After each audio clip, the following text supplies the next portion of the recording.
A new paper has just come out from the Center for Economic and Policy Research, FedUp, and the Center for Popular Democracy, and it is entitled "The Full Employment Mandate of the Federal Reserve, Its Origins and Importance."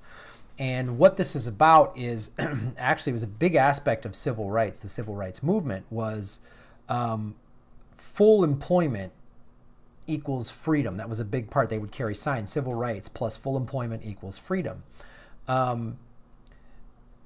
And it's going into the Federal Reserve, and it's a big part about it. And there's an article that I'm referencing here from The Intercept that's down here, but there's a lot of links within there that I would suggest reading as well.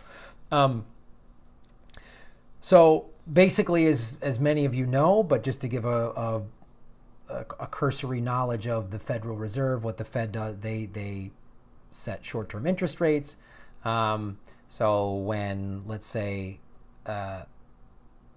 they'll lower the interest rates, and that stimulates the economy, and because it makes it easier for people to borrow money and entrepreneurs to start businesses and big businesses to get loans to expand, and makes it easier for people to finance big stuff like cars and houses and the like, which obviously that in turn stimulates job growth and lowers the unemployment rate.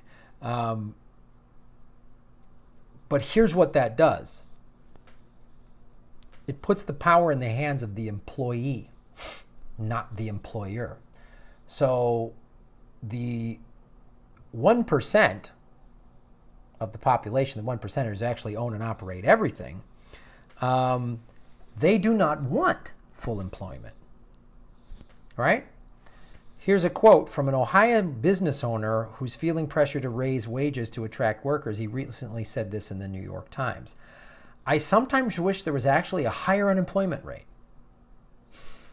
See, because full employment would also tend to raise the rate of inflation, thereby reducing the value of government and consumer debt, which is largely owned by the creditors at the top of the economic pyramid, and relieving the burden on all the debtors down below, right?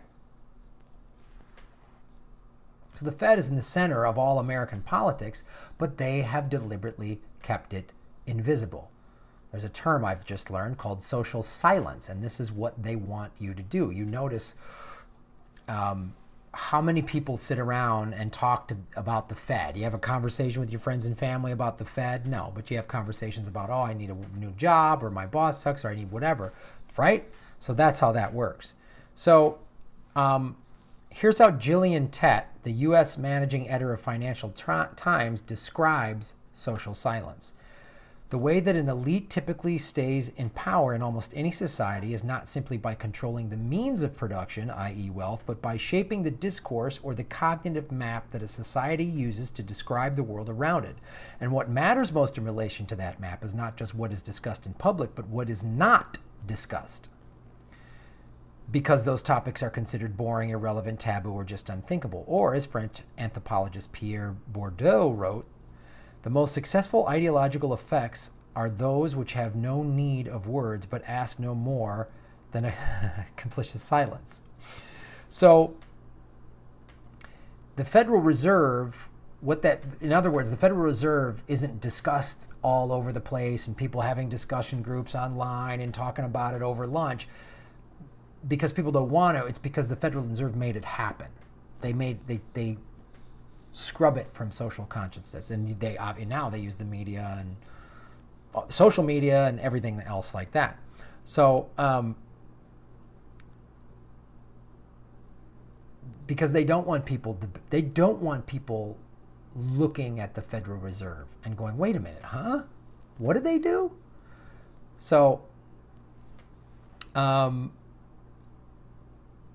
but going back to the civil rights of the key accomplishments of the civil rights movement was addressing employment, because after so the civil rights actually it wasn't necessarily in the 70s or even with Brown versus the Board of Education in the 50s. Its roots were in the Great Depression. I'll read this excerpt. the Great Depression of the 30s, and then World War II in the 40s, and the war powerfully demonstrated something that had been theoretical before, that democracies can set governments policies that create full employment. That meant more for African Americans than anyone. Blacks had always been locked out of decent work with unemployment rates far higher than that of whites. But the war created the demand for so much labor that for the first time, significant numbers of blacks could find jobs and gain a small toehold of economic security. The question what would happen was when the war ended. So Los Angeles is a fine example. After World War II ended, black people could come here and buy property. It's why there were and still are very flourishing middle class and upper middle class black communities here in Los Angeles. This happened in other places throughout America. And then the Jim Crow laws and stuff, kind of what the question was, well, now that peace is over and we don't need the entire country in factories making wars to fight the Nazis, what happens to that workforce? Where do they go? Do they stay employed? Here's a great thing, a paper the paper that I'm referencing quotes Willard Townsend, a prominent African-American union leader, saying this in a 1944 speech at Fisk University in Nashville. This is a quote. Will peace destroy the gains toward full employment of the Negro? What will his status at the end of hostilities? A depressed economy has always meant but one thing for the Negro worker: widespread unemployment. If we have an economy of full employment, it will establish a framework favorable to the continuing occupational advancement of the black worker and to the removal of white workers' fear of him as an economic rival. If everyone has a job, you're not worried about I losing my job to this person or that ethnic group, or, you know, that was part of the problem. And you saw that sort of in the response of some of these Trump supporters, you know, primarily white males, because for a long time, white males didn't have to compete with anybody else for jobs other than white males. They didn't have to compete with women, black people, Latinos, whatever, gay, Asian. It was just other white guys. So,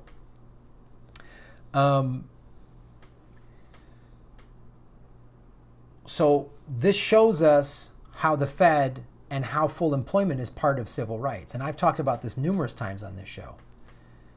And it's like everyone's talking about it in one version or another. It's why Nina Turner said people in Ohio and Flint, Michigan don't give a shit about Russia. They care about jobs. And that's the thing the Democratic Party has repeatedly missed. If everyone has a job, there's less crime, there's less every type of social ill, just about. So this article goes into how jobs and how this relates to the Fed, but I want everybody to read this paper. It's a very lengthy paper. So it's the full employment mandate of the Federal Reserve, and the link is in the Intercept article. And here's the final line in the Intercept article. So gather all your people together, share the full employment mandate of the Federal Reserve everywhere, and get started with some economic consciousness raising. The few would far prefer that U.S. politics maintain its 4 decades of discreet silence about the Fed. The many have to recover our own story and start talking. I've said this time and time again. They want to keep us dumb. They want to keep us uninformed. They want us to be like, the Fed is just too complex. I can't figure it out. It's a bunch of big numbers. Let the big brains handle it. Yeah, that's what they want. They want the 1%ers to take care of everything while we just scurry and flounder around and fight amongst each other. Start understanding. We don't teach money management in our schools in this country. We're just taught to be consumers and workers. That's all we're taught to do. So the economics of this is a way to help get a lot of people back. We talk about it all the time. The Green New Deal, putting everybody to work, you know, making green energy, rebuilding the infrastructure of this country. We could do this. FDR did this. So we've always been, you know, everyone goes to work when there's some big war, but even now this 16-year endless war on terror, we're not even it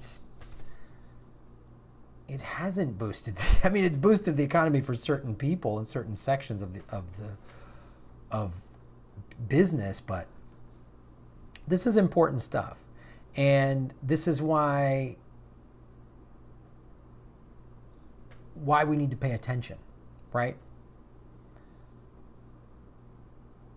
And why when they do stuff like the Financial Choice Act, which just passed the House a month ago, which is awful, how they gutted Dodd-Frank, and all of this stuff, how Clinton overturned Glass-Steagall.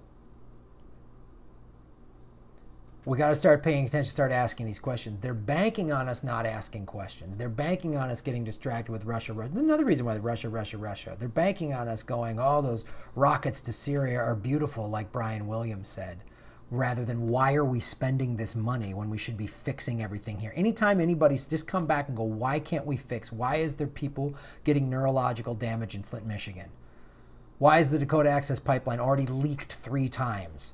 Why is there undrinkable water in North Carolina now? Why is there more earthquakes in Oklahoma because of fracking? Why is this happening? Why are we spending this money on this? Just keep pushing that. Get more informed and keep pushing this. Thanks for watching the show, you guys. Thanks for supporting it. The link to the Patreon is below. Like and subscribe.